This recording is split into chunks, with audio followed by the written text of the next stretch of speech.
And repeat after me. I, Donald John Trump, do solemnly swear. I, Donald John Trump, do solemnly swear that I will faithfully execute that I will faithfully execute the office of President of the United States the office of President of the United States and will, to the best of my ability, preserve, protect, and defend the Constitution of the United States. The Constitution of the United States. So help me God. So help me God. Congratulations, Mr. President.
What a great honor to be able to introduce for the first time ever anywhere the 45th President of the United States of America, Donald J. Trump.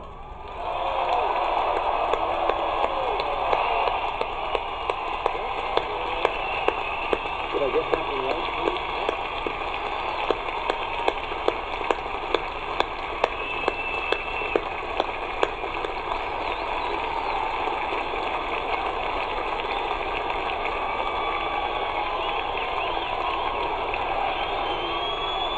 Chief Justice Roberts, President Carter, President Clinton, President Bush, President Obama, fellow Americans, and people of the world, thank you.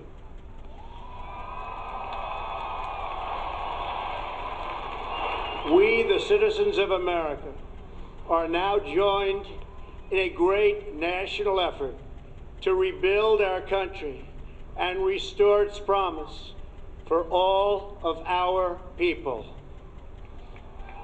Together, we will determine the course of America and the world for many, many years to come. We will face challenges. We will confront hardships, but we will get the job done. Every 4 years, we gather on these steps to carry out the orderly and peaceful transfer of power. And we are grateful to President Obama and First Lady Michelle Obama for their gracious aid throughout this transition. They have been magnificent. Thank you.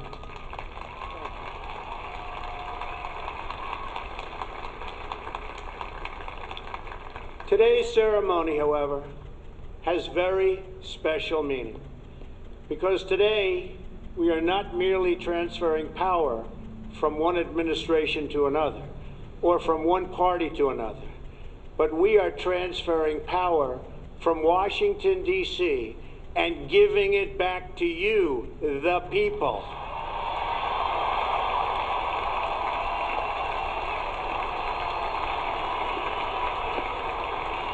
For too long, a small group in our nation's capital has reaped the rewards of government while the people have borne the cost. Washington flourished, but the people did not share in its wealth. Politicians prospered, but the jobs left and the factories closed. The establishment protected itself, but not the citizens of our country. Their victories have not been your victories. Their triumphs have not been your triumphs. And while they celebrated in our nation's capital, there was little to celebrate for struggling families all across our land.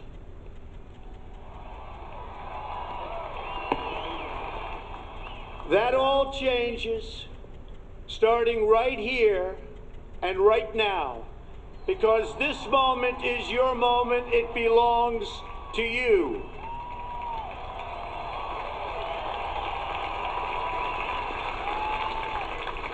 It belongs to everyone gathered here today and everyone watching all across America. This is your day, this is your celebration, and this, the United States of America, is your country.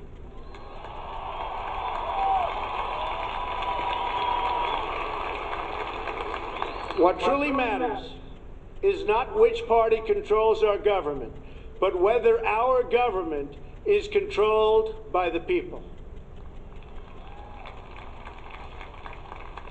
January 20th, 2017 will be remembered as the day the people became the rulers of this nation again.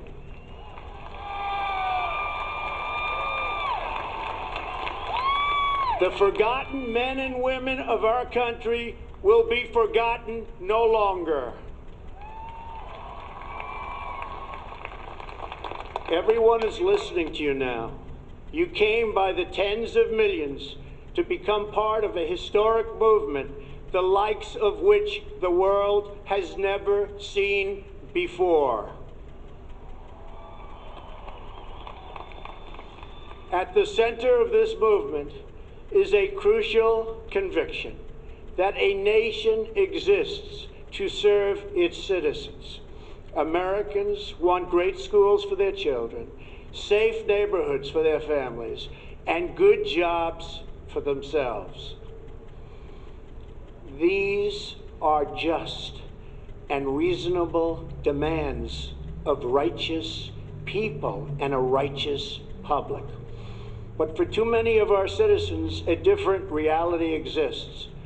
Mothers and children trapped in poverty in our inner cities, rusted out factories scattered like tombstones across the landscape of our nation, an education system flush with cash, but which leaves our young and beautiful students deprived of all knowledge, and the crime, and the gangs, and the drugs that have stolen too many lives and robbed our country of so much unrealized potential. This American carnage stops right here and stops right now.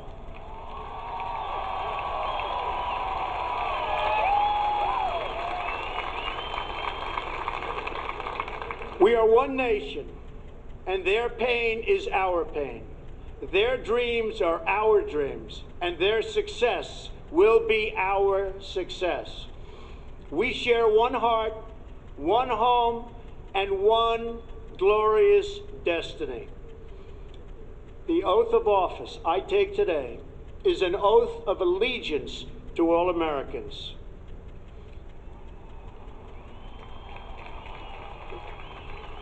For many decades, we've enriched foreign industry at the expense of American industry, subsidized the armies of other countries, while allowing for the very sad depletion of our military.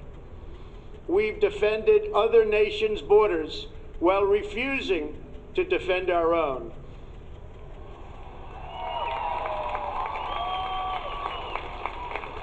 And spent trillions and trillions of dollars overseas while America's infrastructure has fallen into disrepair and decay.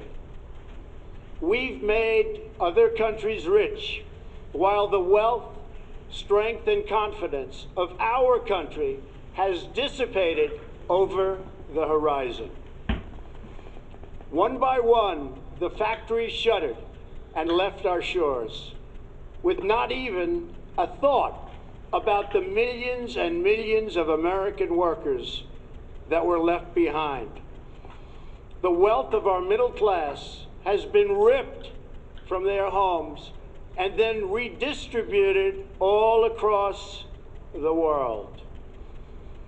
But that is the past, and now we are looking only to the future.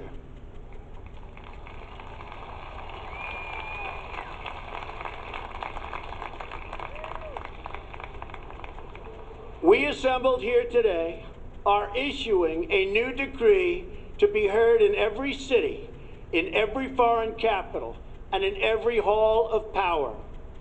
From this day forward, a new vision will govern our land.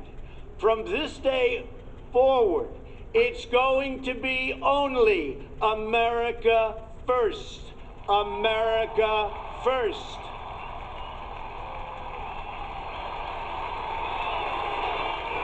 Every decision on trade, on taxes, on immigration, on foreign affairs will be made to benefit American workers and American families. We must protect our borders from the ravages of other countries making our products, stealing our companies, and destroying our jobs.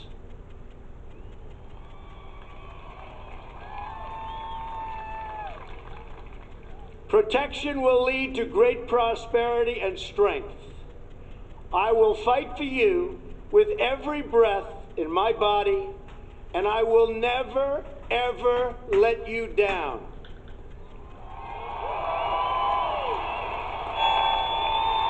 America will start winning again, winning like never before. We will bring back our jobs. We will bring back our borders. We will bring back our wealth. And we will bring back our dreams.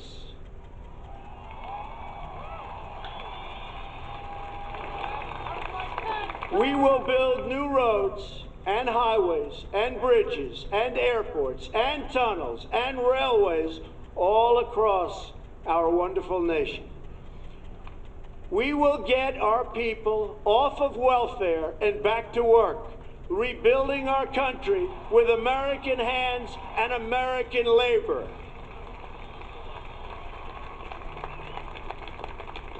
We will follow two simple rules: buy American and hire American.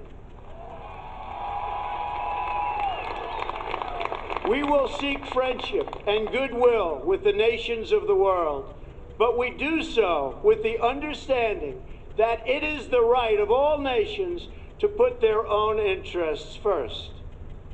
We do not seek to impose our way of life on anyone, but rather to let it shine as an example. We will shine for everyone to follow.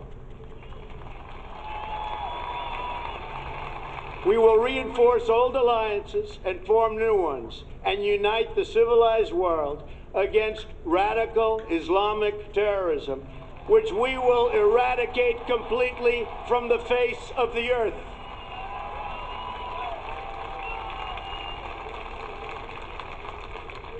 At the bedrock of our politics will be a total allegiance to the United States of America.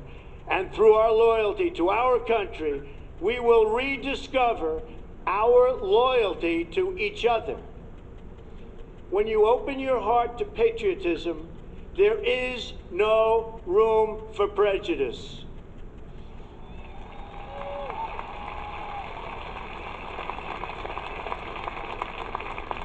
The Bible tells us how good and pleasant it is when God's people live together in unity. We must speak our minds openly, debate our disagreements honestly, but always pursue solidarity. When America is united, America is totally unstoppable.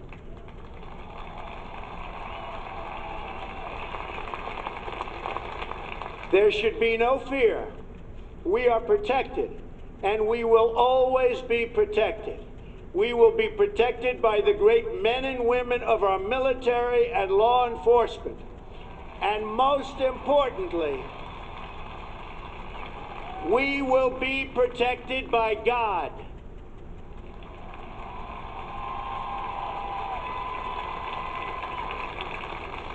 Finally, we must think big and dream even bigger. In America, we understand that a nation is only living as long as it is striving. We will no longer accept politicians who are all talk and no action, constantly complaining but never doing anything about it.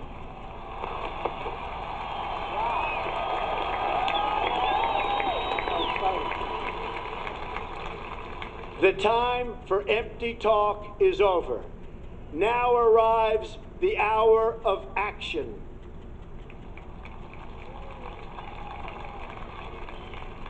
Do not allow anyone to tell you that it cannot be done. No challenge can match the heart and fight and spirit of America. We will not fail. Our country will thrive and prosper again.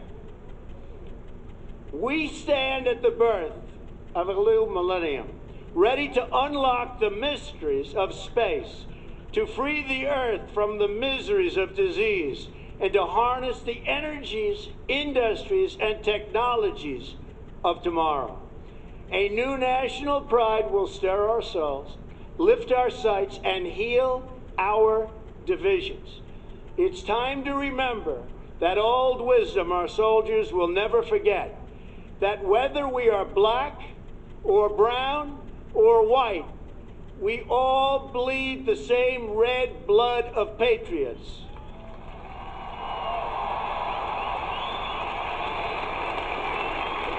We all enjoy the same glorious freedoms, and we all salute the same great American flag.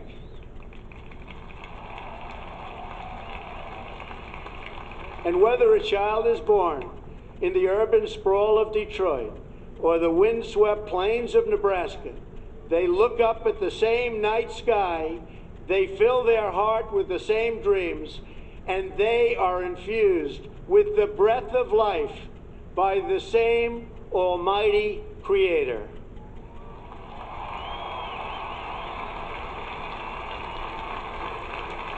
So to all Americans in every city, near and far, small and large, from mountain to mountain, from ocean to ocean, hear these words: you will never be ignored again.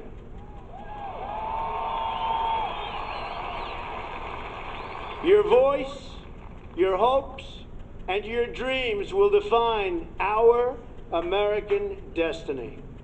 And your courage and goodness and love will forever guide us along the way. Together, we will make America strong again. We will make America wealthy again. We will make America proud again. We will make America safe again. And yes, together, we will make America great again. Thank you, God bless you, and God bless America.